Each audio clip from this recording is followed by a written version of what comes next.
жүрөгүмө жакыны сен элесиң. Дүйнөнүн жети керемети болсо sen менин 8-ci ay.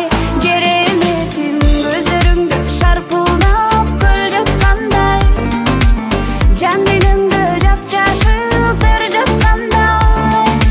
Дүкүлдөсүн туйласын ал олунсун, жүрөгүмдө жербеле жөн жаткандай, жүрөгүмдө жербеле жөн жаткандай.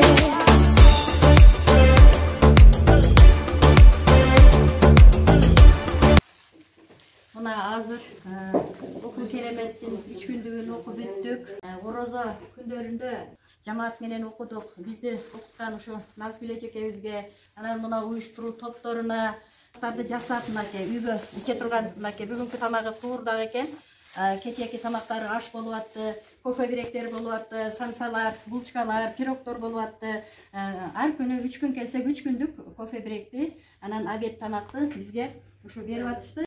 Биз ар мектептен келген мугалимдер Мадмар ата мектебинде окуу керемет боюнча математика сабагына окуу керемет семинарына катыштык. Ошого байланыштуу бизге тамактарды берип атышты.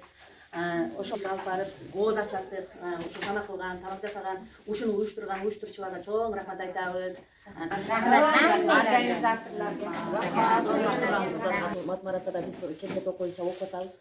Жакшы, мына орозодогуларды ham эске алышып бизде мынантип ооз ачарга ошо тамактарды растап берип атышат.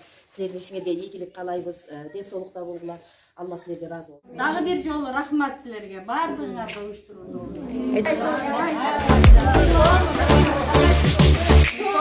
Жагымдуу жылуу сүйлөгүң саласың, жан дүйнөм козгоп туруп жылмаясың. Турмуштун ызгарына үшүп жатсаң, жылуулук тартуу ачылмай сен ганасың. Менен иштегенге өтө кубанычтамын. Сиздерге дагы чоң рахмат. Тамактар жактыбы? Жок, эмеге барган жок атасыңыз. Тамактар жакты эжекелер? Мели кыздар рахмат. Тамак уюштуруу иштери жакшы, тамагы деле жакшы. Мугалимдер жакшы. Үйрөнүп атат, ошон үчүн мугалим. Туйласын ал олунсун.